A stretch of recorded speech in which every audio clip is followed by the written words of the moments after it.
The year is 1917, and Representative Oscar Callaway enters a disturbing statement into the U.S. Congressional Record. The statement reveals why J.P. Morgan interests hired 12 high-ranking news managers. The 12 were asked to determine the most influential newspapers in America. They were to figure out how many news organizations it would take to control generally the policy of the daily press of the United States. The 12 found it was only necessary to purchase the control of 25 of the greatest papers. An agreement was reached. The policy of the papers was bought, and an editor was placed at each paper to ensure that all published information was in keeping with the new policy. Soon, that policy would be defined by a front group formed by J.P. Morgan and his colleagues. In fact, Morgan's personal attorney was founding president of the organization, the Council on Foreign Relations.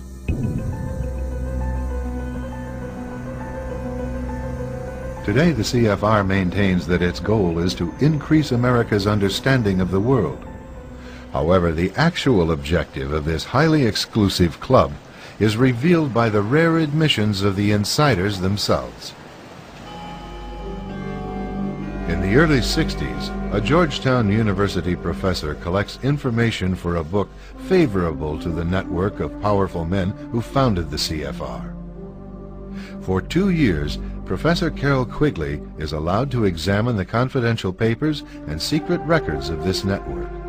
Quigley reveals that these men aim to create a world system of financial control in private hands, able to dominate the political system of each country and the economy of the world as a whole.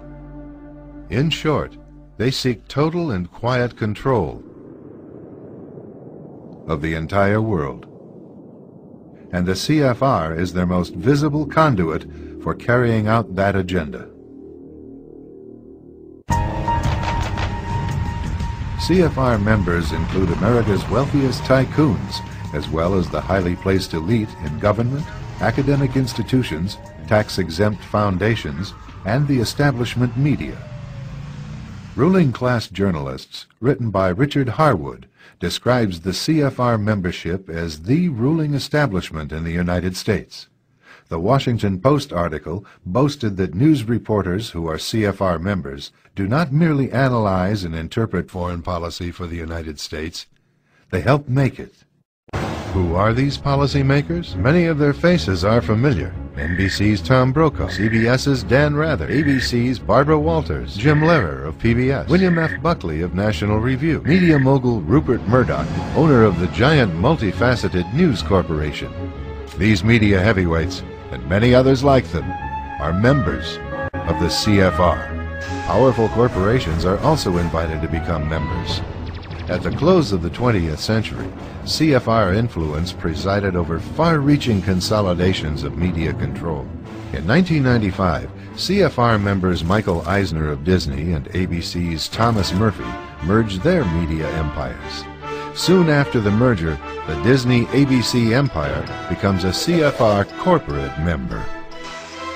In the year 2000, the world's largest internet service provider, America Online, joins forces with Time Warner, one of the world's largest news organizations. The CEOs favoring the move are CNN's Thomas Johnson and Time Warner's Gerald Levin, both CFR members. Once again, another media giant is created under the shadow of CFR influence. Today, an elite handful of individuals define the agendas that are supported by the empire of establishment news.